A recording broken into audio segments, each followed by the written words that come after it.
સાંતલપુરના જાખોત્રામાં રહસ્યમય હાલતમાં મળી આવેલ આધેડની લાશમાં હત્યાની આશંકા। જાખોત્રા ગામે આધેડનો મૃતદેહ અર્ધ સળગેલી હાલતમાં મળી આવ્યો।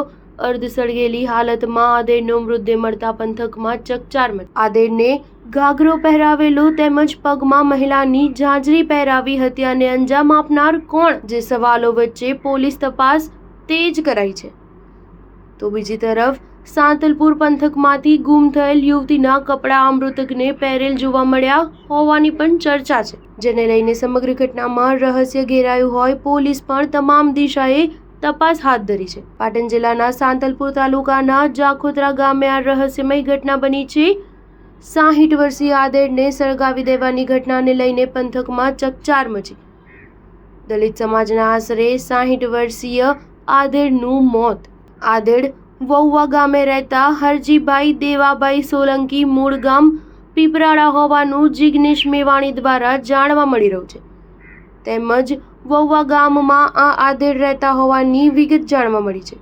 તો સાંતલપુરના જાખોત્રા ગામમાં બનેલ દુઃખદ ઘટનાને પગલે વડગામના ધારાસભ્ય જિગ્નેશ મેવાણીનું નિવેદન સામે આવ્યું છે।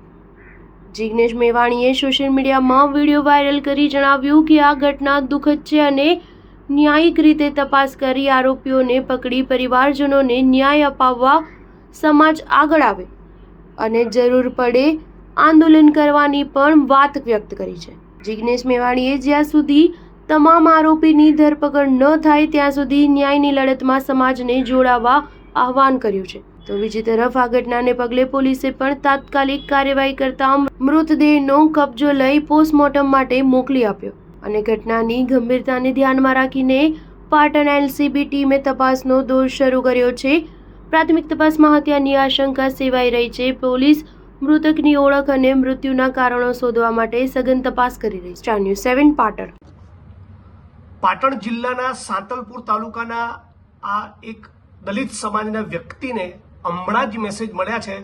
વોટ્સઅપમાં મને કોઈએ ફોટો મોકલી આપ્યો। આ દલિત સમાજના વ્યક્તિ જે સાધુ તરીકેનું જીવન જીવતા હતા, બગલના ગામમાં એમને જીવતા સળગાવી નાખ્યા છે। હાલ જ એસપી પાટણ સાથે મારી વાત થઈ, એમણે આ ન્યૂઝને કન્ફર્મ કર્યા છે। કારણ શું છે એ તપાસનો વિષય છે એવું એમણે મને કહ્યું। પણ મૂળ હરજીભાઈ દેવાભાઈ સોલંકી, મૂળ ગામ એમનું પીપરાળા અને વહુવા ગામની બાજુમાં જાખોત્રા ગામમાં આ ઘટના બની છે। વહુવા ગામમાં તેઓ સાધુ તરીકે જીવન જીવતા હતા અને એમનો જે મૃતદેહ મળી આવ્યો છે એમાં મહિલાના કપડાં પહેરાવ્યા હતા, પગમાં ઝાંઝર પહેરાવી છે। એટલે બહુ રહસ્યમય સંજોગોમાં આ દલિત સમાજના 61 વર્ષના વડીલનું ખૂન કરવામાં આવ્યું છે। હું પાટણ અને સમગ્ર ગુજરાતના દલિત સમાજના લોકોને અપીલ કરું છું। હમણાં 2-3 દિવસ હું આઉટ ઓફ ગુજરાત છું, પણ બધા જ લોકો આ મુદ્દે એક આંદોલનનો રસ્તો અખ્તિયાર કરે। જ્યાં સુધી તમામ આરોપીની ધરપકડ ન થાય ત્યાં સુધી આ મુદ્દે આપણે લડવું જોઈએ, સંઘર્ષ કરવો જોઈએ।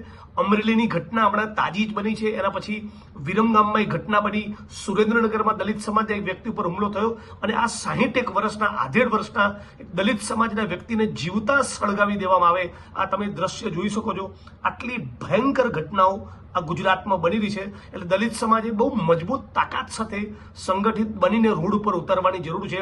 આ ભારતીય જનતા પાર્ટીના શાસનમાં દલિતોનું અપમાન કરવું, દલિતોનો સામાયિક બહિષ્કાર કરવો, એમને પોલીસ રક્ષણમાં જીવવું પડે, ભયમાં જીવવું પડે, એમના મર્ડર થઈ જાય અને જીવતા સળગાવી નાખવા સુધીની ઘટના બને, એક માણસને જીવતો ભૂંજી દેવામાં આવે, આ કેટલી ભયંકર ઘટના છે। અને પછી આ ઘટના પર ઢાંક પીછોડો કરવા માટે મહિલાના કપડાં પહેરાવી, એમના પગમાં ઝાંઝર પહેરાવીને આ લાશને રઝળતી મૂકી।